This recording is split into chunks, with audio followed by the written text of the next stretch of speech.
అనగనగా ఒక ఊరిలో ఒక రైతు ఉండేవాడు. రైతు చాలా కష్టపడేవాడు.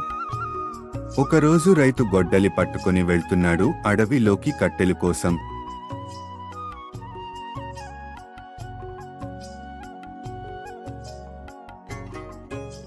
అలా నడుచుకుంటూ వెళుతున్నవాడు అంతలోపే అడవిలోకి చేరుకున్నాడు.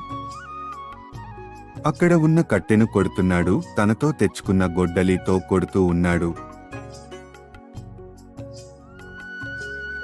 కొట్టిన తర్వాత మూట కట్టుకొని ఇంటికి వెళ్తున్నాడు.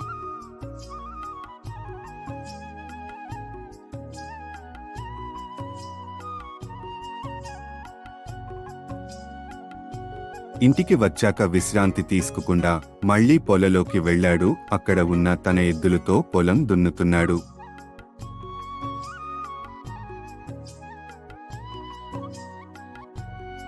ఒక రైతు అనేవారు లేకపోతే మన దేశంలో ఏం ఉండేది కాదు. కావున మనం రైతులకు రెస్పెక్ట్ అనేది ఇవ్వాలి. మీలో ఎవరైనా రైతులు ఉంటే కామెంట్ చెయ్యండి.